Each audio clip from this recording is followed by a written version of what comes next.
તો આ તરફ સુરત જિલ્લામાં સાર્વત્રિક વરસાદ નોંધાયો। અહીં જિલ્લાની મીંઢોળા, પૂર્ણા, અંબિકા તેમજ તાપી સાથે ઓલણ નદી બે કાંઠે થઈ। જિલ્લામાં વરસાદના પગલે જનજીવન પ્રભાવિત થયું। ઘણા વિસ્તારોમાં વરસાદી પાણી ભરાયા। પાટણની વાત કરીએ તો પાટણ જિલ્લામાં મેઘ મંડાણ થયા છે। જિલ્લાના મોટા ભાગના તાલુકામાં સાર્વત્રિક વરસાદ વરસ્યો।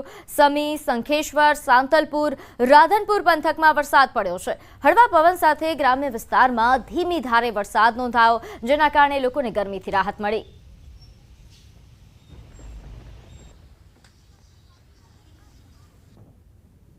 તો આ તરફ અમદાવાદના કઠવાડા વિસ્તારના મધુમાલતી આવાસમાં ફરી પાણી ભરાઈ ગયા। આ વિસ્તારમાં છેલ્લા 20 દિવસથી જળબંબાકારની સ્થિતિ છે।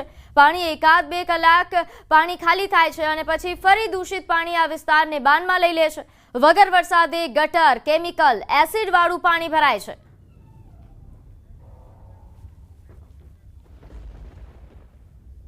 તો હવે વાત કરીએ વડોદરાની। વડોદરામાં મનપાના અધિકારીઓ અને સત્તાધીશો વચ્ચે તૂતુ મેમે સર્જાઈ। માંજલપુરના કોર્પોરેટર કલ્પેશ પટેલ ફરી વિવાદોમાં ઘેરાયા। ડેપ્યુટી મ્યુનિસિપલ કમિશનર અને કલ્પેશ પટેલ વચ્ચે ઉગ્ર બોલાચાલી થઈ। વરસાદી પાણીનો નિકાલ ન થતો હોવાના કારણે બોલાચાલી થઈ હતી। માંજલપુરના કંચન તળાવ ખાતે અધિકારી તેમજ કોર્પોરેટર વચ્ચે બબાલ। કોર્પોરેટર કલ્પેશ પટેલે પૈસા ખાઈ જતા હોવાના આરોપ લાગ્યા। તો ભ્રષ્ટાચારના આક્ષેપને લઈને ડેપ્યુટી મ્યુનિસિપલ કમિશનર બગડ્યા। અલ્પેશ મજમુદાર કે જેઓ બગડ્યા અને અહીં અગાઉ પણ કોર્પોરેટર કલ્પેશ પટેલ વિવાદમાં આવ્યા છે, તે નોંધનીય બાબત છે।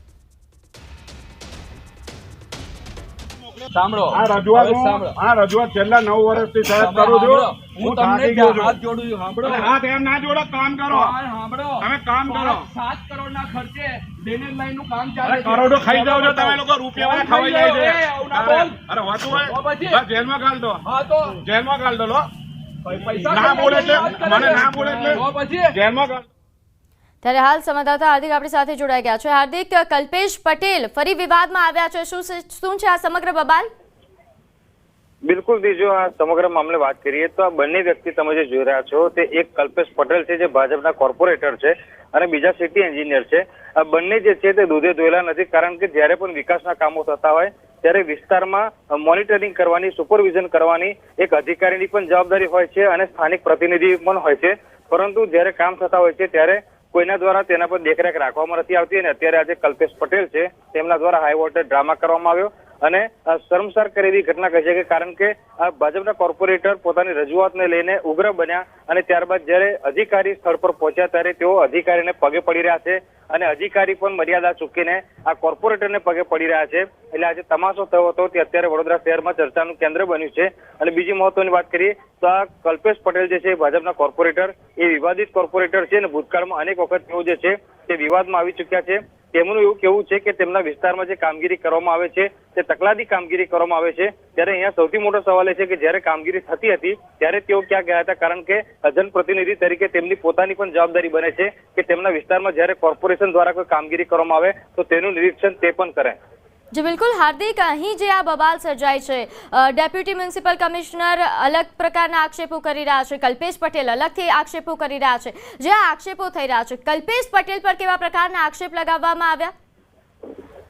આપણી સાથે કોર્પોરેટર કલ્પેશ પટેલ જોડાઈ ગયા છે। કલ્પેશજી, ન્યૂઝ 18 પર આપનું સ્વાગત છે। કલ્પેશજી, જે પ્રકારના આક્ષેપો આપની પર થઈ રહ્યા છે, હાઈ વોલ્ટેજ ડ્રામા જે આપની દ્વારા કરવામાં આવ્યો, શું કારણ રહ્યું? કોઈ ડ્રામા એવું છે નહીં બેન। લગભગ તળાવ ફ્યુચરિસ્ટિકમાં થયા પછી ત્યાં તળાવ જે બન્યું ત્યાં વરસાદી કાંસના 2 સંપ કર્યા। એમાં એક સંપ ફેલ છે કોર્પોરેશન તરફથી।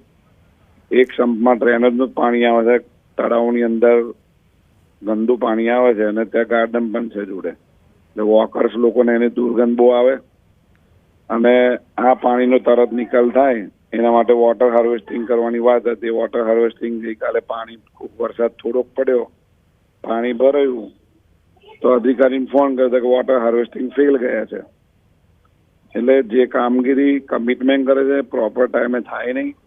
વરસાદની સિઝન છે, પબ્લિકને ખૂબ તકલીફ પડતી હોય તો એ રીતની રજૂઆત કરી. જી કલ્પેશ ભાઈ, આપની વાત સાચી છે કે રજૂઆત કરવી જોઈએ, પરંતુ આ રજૂઆત તો વરસાદ પહેલા પણ થઈ જવી જોઈતી હતી. અમારા સંવાદદાતા કલ્પેશ પણ જોડાયેલા છે, જે આપનાથી સવાલ કરવા માંગે છે. હાર્દિક જોડાયેલા છે. જી બિલકુલ કલ્પેશભાઈ, હાર્દિક વાત કરું છું. મારું તમને એ કહેવું છે કે જ્યારે અત્યારે ચોમાસાની ઋતુ છે, પાણી ભરવાની સમસ્યા છે, તો અગાઉ કેમ રજૂઆત કરવામાં નથી આવતી? અને બીજી વાત કરીએ કે વિસ્તારમાં જ્યારે વિકાસના કામો થતા હોય છે તો મોનિટરિંગની જવાબદારી અધિકારીઓની તો છે જ, પરંતુ સ્થાનિક પ્રતિનિધિ તરીકે તમે કેટલી જવાબદારી નિભાવી એ જનતાને જણાવજો. અમે કોર્પોરેશનમાં રેગ્યુલર સંકલન જે થતી હોય ને, એ સંકલનની અંદર પ્રશ્નો લખાવતા તે છતાંય સોલ્વ ના થતા હોય, અને વડસર અને માંડેજા વિસ્તાર પણ અમારામાં આવતો હોય તો એની અંદર સ્મશાનની પણ મોટી સમસ્યા છે. ત્યાં લાશ પાણીમાં પલળ્યા કરે, લાશ લોકો ત્યાં અગ્નિ સંસ્કાર કરતા હોય તે પણ પ્રોપર ના થઈ શકે. વારંવાર રજૂઆત કરવા છતાં કામગીરી આપણને ટલ્લે ચડાવે, એકબીજા ડિપાર્ટમેન્ટને બીજા ડિપાર્ટમેન્ટની જવાબદારી છે, આમ તેમ કહીને સમય ખેંચે કે યોગ્ય સમયે કામ ના થતું હોય, માટે આ રીતની રજૂઆત કરીને ઉગ્ર રજૂઆત કરવી પડી ગઈકાલે. કલ્પેશજી, આ પહેલા ચોમાસા પહેલા આવી રજૂઆત, આવી ઉગ્ર રજૂઆત કેમ ન કરવામાં આવી? ચોમાસા પહેલા રજૂઆત કરેલી હતી, એમાં પ્રી મોન્સૂન કામગીરી થઈ ગયેલી છે એવું બતાવ્યું. તે ચેક કરતા જોયું કે હજુ પ્રી મોન્સૂન કામગીરી થઈ જ નથી પ્રોપર. એ રીતની રજૂઆત પણ એમને પહેલા કરી હતી, પણ આપણને ફોન પર ટેલિફોનિક વાત કરતા એવું જણાવવા થઈ ગઈ છે તો કામ થયું નતું. પબ્લિકની રજૂઆત આવતા આપણે ત્યાં આગળ એમને રજૂઆત કરી ગઈકાલે. કલ્પેશભાઈને મારે એક સવાલ કર્યો. હા કલ્પેશભાઈ, વડસર વિસ્તારની તમે વાત કરી કે વડસર વિસ્તારમાં વર્ષોથી પાણી ભરાય છે, સ્મશાનની સમસ્યા છે. હવે આ તમે પ્રી મોન્સૂન કામગીરીની વાત કરી કે પ્રી મોન્સૂન કામગીરી અધિકારી એવું કહે છે કે કામગીરી થઈ ગઈ છે, પરંતુ જ્યાં જઈએ ત્યારે ખબર પડે છે કે કામગીરી થઈ નથી. તો મેં તમને અગાઉ પણ એ જ કીધું હતું કે જ્યારે કામગીરી થતી હોય એ ટાઈમે અધિકારીએ તો સુપરવિઝન કરવાનું હોય, મોનિટરિંગ કરવાનું હોય, પણ સ્થાનિક પ્રતિનિધિ તરીકે જ્યારે કોઈ સમસ્યા સર્જાશે તો નાગરિકો તમારા માથે ટીકરા ફોડશે. તો તમે કેટલી વાર સાઇટ વિઝિટ કરી કે ભાઈ આ જગ્યા સમસ્યા છે અને સંકલનમાં રજૂઆત કરી છતાંય કામ થતું નથી? એનો મતલબ એવો છે કે અધિકારીઓ જનતાના પ્રતિનિધિઓને ગાંઠતા નથી, એવું કહેવા માંગો તમે? ગાંઠતા નથી એવું નથી, પણ એક કોર્પોરેશન સિસ્ટમ છે, એની અંદર કોર્પોરેશન અંદર ચાર્જ ઉપર 10-10, 15-15 ચાર્જ લઈને બધા અધિકારી બેઠા છે. એટલે ચાર્જ લઈને જે બેઠા છે એની અંદર કામમાં પહોંચી નથી વળાતું એમનું એવું કેવું છે. તો એવું કેવું હોય તો એમને કમિશનરશ્રીને કહીને સરકારમાં રજૂઆત કરવી પડે, મુખ્યમંત્રીશ્રીને રજૂઆત કરે તો આ પ્રશ્નો ઇઝીલી વડોદરા શહેરના પ્રશ્નો સોલ્વ થઈ જાય. જી કલ્પેશજી, આપ અમારી સાથે જોડાયા, આપનો ખૂબ ખૂબ આભાર. હાર્દિક આભાર માહિતી આપવા બદલ.